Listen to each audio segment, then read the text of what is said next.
The United States just cut rates, but Bank of Canada did not. Why is Canada's economy suffering so much more despite Canada's interest rate being much lower? Hi, Raina here. So let's talk about the most recent rate decision on December 10th, where you can see on the screen, the Federal Reserve approved its third interest rate cut this year. And not only did it cut interest rate, it also said the Fed will resume buying Treasury securities. Okay, 40 billion of Treasury bills beginning Friday. That is almost sound like a quantitative easing, like QE, right? And that's, in my mind, is the bigger surprise from this interest rate decision. Everybody already anticipated the United States to do a rate cut, but little did we anticipate it also came with some type of QE, which I think will have a bigger impact to the market. As you can see, gold and silver prices already hit like record high the 2 days after the rate announcement. Not to mention the S&P and other asset classes also responded to this news. On the other hand, the Bank of Canada is holding interest rate at 2.25%, saying the economy is doing well and we are okay. We don't need to cut rate at this point. Okay, so that's interesting decision, how the different decisions are made on the same day. On this graph, and you can see that the top one is US, the bottom is Canada's Bank of Canada rate. And the most recent decision here and here basically narrowed the gap between Canada and the US to 1.5%. So Canada were at 2.25%, United States at 3.75%. So this gap has finally narrowed from here, right? From here down to 1.5%. And this narrowing has sent Canadian dollar higher. It's on Friday, as of Friday, December 12th, you can see this past month of upward trend anticipating this decision. I mean, it helps in many ways, but it also does not help our export, which is what's suffering right now. So overall, not great for Canadian mortgage holders. We're hoping the real estate market to get a push from the interest rate decision. However, it's widely anticipated that Canada is not dropping rates, and which we did not get the push. But the surprise comes from the US side, where not only they're doing a rate drop, but they're also doing some type of QE. Despite what the governor says, we all know that Canadian economy is suffering more at the current moment, right? Even though the rate is actually lower than the US, and we're not only suffering like this year, we have been suffering more in the last few years. So it makes us wonder why. We have been dropping rates more proactively. Why are we still doing worse? And on top of that, we have the new tariff threats in 2025, but our economy has been suffering even before 2025 started. So make us wonder why, right? So I personally think there's three main reasons why Canadian economy is suffering more than the US. First is Canada is very housing heavy. Okay, we have too much housing exposure and investment, and the bigger portion of our GDP is tied to housing, and therefore we are more sensitive to mortgage rates. And when the rate has been going up in the past few years, we have been suffering as a result. Second is difference between liquidity and the quantitative tightening difference between the two countries, which I'll explain. And third is the productivity, capex investments in our businesses and country, demographics, and the terms of trade with the trade war. That's how it's affecting Canada more than the US, which we'll dive in. So first of all, we can see that Canada, we have more housing investment, okay, investment in housing as a percentage than any other country in the G7. And as a comparison to Canada's 7.7%, the US only as a country invests 4.1% of its GDP in housing-related activities. And on the contrary, in terms of intellectual property, Canada only invests one of the lowest, 3.3%, while the US invests 6.8% in intellectual property, which in the long term does compound in its global economy, because IP is actually something that's investing in the future, where it can in turn helps the economy to accelerate, versus housing you can really just consume in Canada. You cannot really make it in the global market. For example, you cannot export your neighbor's kitchen renovation, right? So it's more like Canada is more on a fast food diet, right? It's kind of consuming its future by spending, over leveraging, and spending now, and kind of enjoying a boost of everybody's asset value boost and feeling great. But it's more a short-term feeling, right? Short-term pleasant, which we're not, right? But the US is doing that, and that's kind of affecting. Now we can see the difference in our economies. And also, not only is like this year, you can see investment in housing in Canada used to be aligned with the US. Before, like 20 years ago, we used to be similar to the US.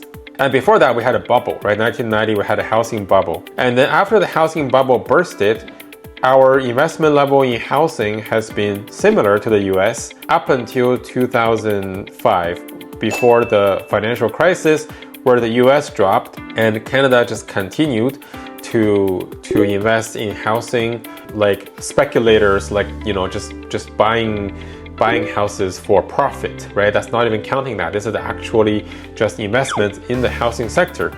So we really outdid ourselves, and our country as a whole is too invested and too dependent on the housing market. On the other hand, if you look at the intellectual property as a percentage of GDP for the last 45 years, we can see that the US has been consistently increasing its percentage of investment, versus Canada has been stagnant for about the same, around 3%. US has increased from like 4% to almost 7% of its GDP in producing more long-term healthy brain food, right? IP investments. So that's one important aspect. The second aspect, I think, is the difference between how QT works between the two countries. In 2020, we all know what happened. COVID hit, and Canada's money supply, M0, from the central bank really spiked, okay? And that was expected. We're basically saving the economy by pouring extra money reserve into the economy, right? Which was okay, makes sense during the time. And after 2021, where COVID concerns have topped, we have been actively retracting. Okay, the central bank has been retracting the M0, and even though it's still higher than pre-COVID level, but it's significantly shrinked from this level down to this level. This is like less than half, right? So Bank of Canada massively expanded settlement balances to stabilize the financial system, and then subsequently decline reflects deliberate balance sheet normalization, which is this. Okay, so that's what happened in Canada. And that's part of the reason you can feel the tightening of liquidity.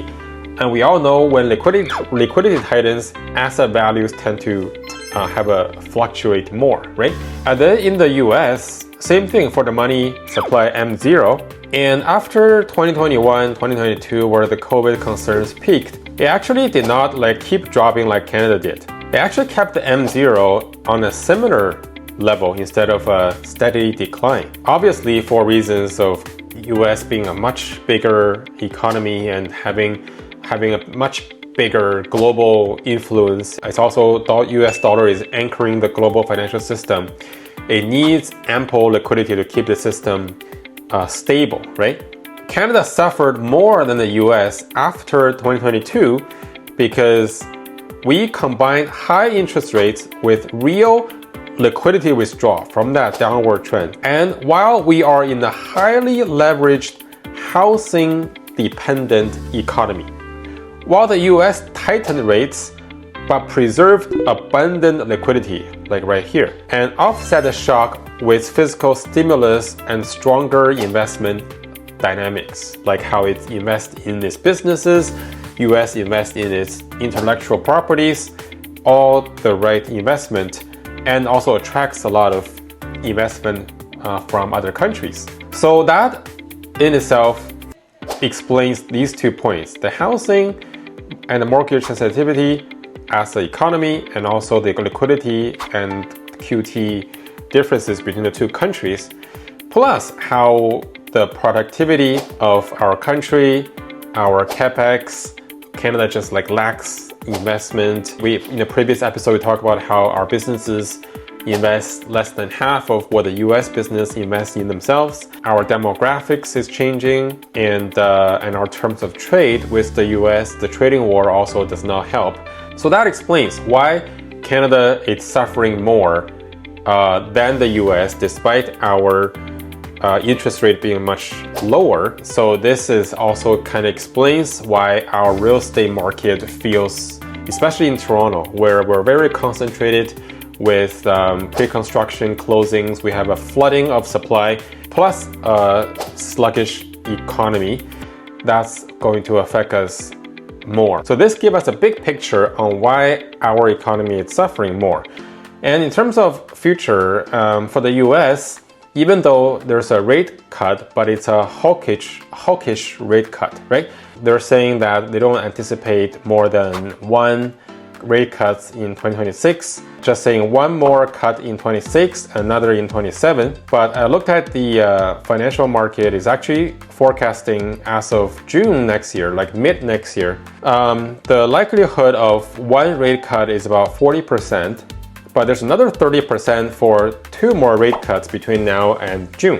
So there's still more rate cuts coming in the US. As of December next year, which is 1 year from now, we can see that the biggest probability is 31.7% of 2 more rate cuts. Okay, 2 more rate cuts in the US, and there's a chance for 3 rate cuts next year. So the US is still recovering, right? It's gradually doing better, and they have a new Fed chair coming next year. So maybe, who knows, right? Maybe he will listen to Trump more and cut even more, because Trump was saying that we should cut 0.5 instead of 0.25. He really wants to lower the interest rate to help the stock market, right? Because US is so dependent on the stock market, everybody's scared if something affects their asset values. And looking at next year's rate announcement schedule, we know both countries have 8 announcements, okay?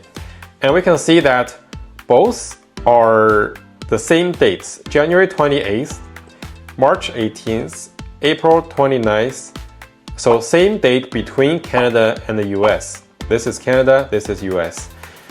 And June, there's different. June 10th and June 17th, July 15th and July 29th, September 2nd and September 16th. So the middle 3 months, Canada actually announced rate decision earlier than the US. And the last 2 next year, October 28th and December 9th, again, aligned between the 2 countries. So again, we're looking at next year, and I sense that the US economy is going to outpace Canada even more with this upcoming rate cuts and just everything that's going on. So as investors and as real estate property owners, we should brace ourselves, because economy does impact a lot in terms of buyer sentiment, being able to afford properties in expensive cities like Toronto.